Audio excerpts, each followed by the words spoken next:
ভাইবোকে দলের সব পদ থেকে সরিয়ে দিল পিসি। বহুজন সমাজবাদী পার্টিতে বড় রদবদল। উত্তরপ্রদেশের বিএসপির সব পদ থেকে আকাশ আনন্দকে সরিয়ে দিল দলের সুপ্রিমো মায়াবতী। দলের সাধারণ সম্পাদক ছিলেন আকাশ আনন্দ। দলিত এবং পিছিয়ে থাকা সম্প্রদায়ের উন্নয়নের জোর দিতে গুরুত্বপূর্ণ দলীয় বৈঠকের পর এই সিদ্ধান্ত নেওয়া হয়েছে। আপনাদের জানিয়ে রাখবো, উত্তরপ্রদেশের বিএসপির সব পদ থেকে সরানো হলো আকাশ আনন্দকে। দলের সুপ্রিমো মায়াবতী তিনি সরিয়ে দিয়েছেন এমনটাই জানা যাচ্ছে। বহুজন সমাজ পার্টিতে বড় সড় রদবদলের ঘটনা। ভাইপোকে দলের সব পদ থেকে সরিয়ে দিল পিসি। বহুজন সমাজ পার্টিতে বড় রদবদল।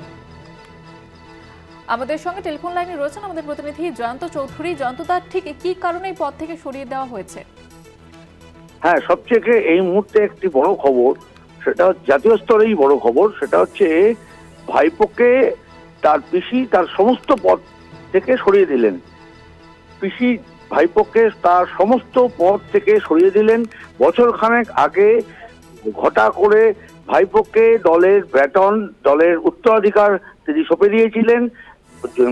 ঘটা করে সাংবাদিক সম্মেলন করে তিনি বলেছিলেন সেই পদ থেকে, সমস্ত পদ থেকে আজকে সেই ভাইপোকে সরিয়ে দিলেন। ঘটনাটা ঘটেছে হচ্ছে উত্তরপ্রদেশে বহুজন সমাজ পার্টির নেত্রী মায়াবতী তার ভাইপো আকাশকে সরিয়ে দিলেন সমস্ত পদ থেকে।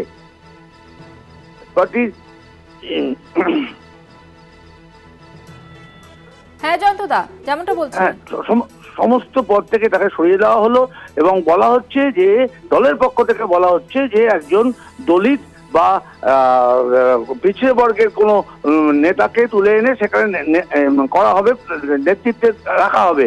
কিন্তু প্রশ্নটা হচ্ছে যে পিসি ভাইপোর সংঘাতটা উত্তরপ্রদেশে এমন জায়গায় গিয়ে পৌঁছেছে মায়াবতীর দলে। এমনিতেই দলের সাংসদ বলতে লোকসভায় শূন্য এবং রাজ্যসভায় একটি মাত্র সংসদ রয়েছে।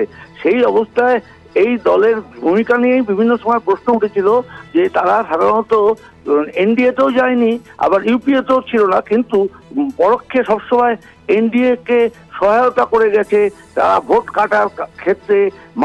উত্তরপ্রদেশে এই অভিযোগ তাদের বিরুদ্ধে ছিল। এই ধরনের দাবি বিশেষ করে বিরোধীরা, ইন্ডিয়া জোটের সমস্ত দল মিলে এই দাবিটা করেছিল। মাত্র 9.24% ভোট পেয়ে তারা অনেক ক্ষেত্রেই তারা দেখা গেছে যে বিরোধী ভোটে বিভাজন ঘটিয়েছিল।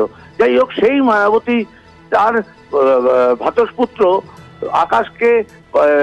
আকাশ আনন্দকে সেই ব্যাটন দিয়েছিল। দলের সমস্ত নেতৃত্ব তাকে দিয়েছিল। দেওয়ার পর হঠাৎ করে এক আন্তর্দলীয় কোন্দলটা এমন জায়গায় পৌঁছয় যে শেষ পর্যন্ত ভাইপোকে সমস্ত পদ থেকে তার পিসি অর্থাৎ মায়াবতী তিনি সরিয়ে দিলেন। তার জায়গায় কাকে এখনো পর্যন্ত নাম ঘোষণা না করলেও তিনি বলেছেন যে দলিত বা পিছিয়ে বর্গ অর্থাৎ অনুন্নত শ্রেণীর কাউকে নেতৃত্বে আনা হবে। কিন্তু সেই অর্থে বলতে গেলে তো মায়াবতীর ভাইপো যিনি আকাশ, তিনিও তো সেই দলিত সম্প্রদায়ের প্রতিনিধি। তাহলে হঠাৎ করে এই ঘটনার ঘোষণা ফলে বোঝা যাচ্ছে যে দলের ভেতরে যে তাদের যে অন্তর্কন্দল, পিসি ভাইপোর যে অন্তর্কন্দল, সেটা আরো স্পষ্ট হয়ে গেল এই ঘটনার পরিপ্রেক্ষিতে। ধন্যবাদ জানাবো জয়ন্তদা। আমাদের সঙ্গে টেলিফোন লাইনে ছিলেন প্রতিনিধি জয়ন্ত চৌধুরী।